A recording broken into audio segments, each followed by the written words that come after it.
कुर्सी की जंग, वादों का मेला और जनता के सवालों का पहाड़। कौन जीतेगा कौन हारेगा, अब बिहार बोलेगा।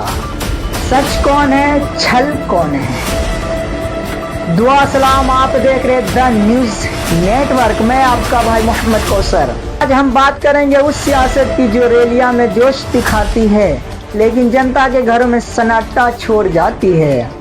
बिहार की राजनीति अब सिर्फ नेता बनाम नेता नहीं, ये जनता बनाम सिस्टम की लड़ाई हो चुकी है। एक तरफ नीतीश कुमार, जिनका कहना है कि हमने विकास किया, लेकिन कि जो आदरणीय प्रधानमंत्री जी श्री नरेंद्र मोदी जी अब जितना काम देश भर के लिए काम कर रहे हैं और उसके अलावे अब तो बिहार के लिए भी उनकी तरफ से बहुत सारा काम बिहार के लिए हो रहा है। इसलिए आप जान लीजिए कि अब बिहार बहुत आगे बढ़ेगा। इसलिए आप सब लोगों को हम कहेंगे क्या जा रहा है, आप जाके बता रहे जो हम लोग ठीक है साथ रहेंगे पब्लिक के लिए। और उसके बाद कितना खराब था, अब समाज में कितना विवाद होता था और कितना हिंदू मुस्लिम झगड़ा होता था। पढ़ाई का क्या होता, बहुत कम बच्चे पढ़ते थे, बहुत कम पढ़ाई होती थी। पहले इलाज का पूरा इंतजाम नहीं था, सड़कें बहुत कम थी और जो भी उनका बुरा हाल था, बिजली बहुत कम जगह थी। तो पहले वाली जो सरकार थी वो सबका कोई काम धंधा नहीं था इन लोगों का। अब एक बार नारा करके देते महिला जिनको क्या हमें देखा गड़बड़ करता है, हमने कहा कभी बात उसको साथ रहेंगे। हम लोग का सब दूसरे नहीं हुआ था जी 24 नवंबर 2005। तो आप कभी किसी के साथ नहीं, जो पहले से हम लोग का एक साथ है।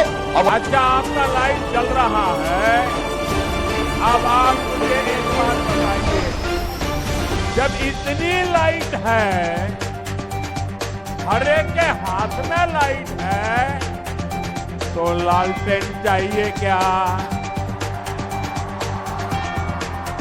साथियों, जनता पूछती है विकास दिखता कहाँ, तो दूसरी तरफ है तेजस्वी यादव। हम मुद्दे की बात करेंगे, मुद्दों की बात नहीं करेंगे, मुद्दे की बात करेंगे। मुद्दे की बात है पढ़ाई, पढ़ाई, कमाई, सच्चाई, सुनवाई और कार्रवाई वाली सरकार का। 20 साल एनडीए के राज का हो गया बिहार में, 11 साल केंद्र में, लेकिन बिहार सबसे गरीब, सबसे ज्यादा पलायन यहीं से, सबसे ज्यादा बेरोजगारी बिहार में, प्रति व्यक्ति आय में सबसे कम, किसानों के आय में सबसे कम, मजदूर बदहाल है। हम बोले 10 लाख देंगे तो हमारे चाचा बीच में क्या बोलेगा, संभव है? कहाँ से लाएगा पैसा? अपने बाप के पास से ला करके वेतन बांटेगा? असंभव है। भाजपा वाला घबरा गया, समझ गया कि हम लोग फंस गए। भारत सरकार के वित्त मंत्री को भेजा गया पटना। अब भाजपा वाला बोला कि 19 लाख रोजगार देंगे। हम बोले सरकारी नौकरी देंगे 10 लाख, और लोग बोला कि 19 लाख रोजगार की व्यवस्था कराई। बोला था नहीं बोला था? जो कहते हैं नौकरी देंगे, पर सवाल ये है कब तक देंगे। और तीसरी, और वो बाहरी चेहरे जो दिल्ली से आकर कहते हैं बिहार बदलेगा, जनता पूछती है बदलोगे कैसे। हम अभी पटना जिले के इस गांव में हैं जहां लोग अब नारों से नहीं नतीजों से बात करते हैं। बेटा अब जनता जागरूक है, हमको अब जात चाहिए न जुमला, बस काम चाहिए, रोजगार चाहिए। बाबा बिहार में हमें रोजगार चाहिए, काम चाहिए। बिहार की सियासत में जातीय समीकरण आज भी सबसे बड़ा हथियार है। हर पार्टी जोड़ घटाव में लगी है, लेकिन जनता कहती है अब हमें हिसाब चाहिए। हिसाब विकास, रोजगार का और सच्चे नेतृत्व का है। ये लड़ाई सिर्फ कुर्सी की नहीं, ये लड़ाई है जनता बनाम झूठ के महल की। और इस बार जनता कह रही है अब नहीं चलेगा छल कपट का खेल। बिहार बोलेगा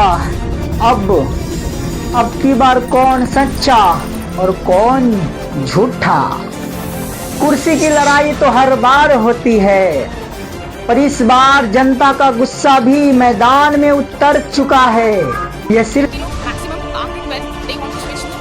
अगर वो इंजीनियरिंग की तैयारी करना चाहते हैं या मेडिकल करना चाहते हैं तो वो यहाँ पे एलेक्ट्राइनिक कोटा फैक्ट्री है, वहाँ पे बिहार का एक सबसे मेजर जो बैकलैश है वो एजुकेशन है। यहाँ का क्वालिटी बहुत बिलो एवरेज है as compare to national level. तो और स्पेशली द गवर्नमेंट स्कूल्स, वहाँ पे teachers they are not well qualified, due to which जो बच्चे हैं वो या तो जो कमजोर बैकग्राउंड है वो माइग्रेट कर जाते हैं। गरीब खानदान के बच्चे जाते हैं मजदूरी करने के लिए। तो मुझे लगता है migration is the major issue of it. तो बिहार की सबसे बड़ी समस्याओं के बारे में हम बात कर रहे हैं। हाँ बताइए क्या है सबसे बड़ी समस्या?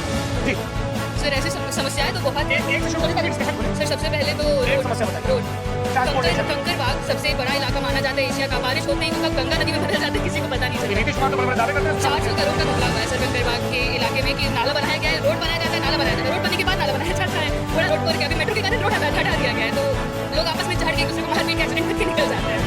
सिर्फ इलेक्शन नहीं, ये है बिहार का जन जागरण।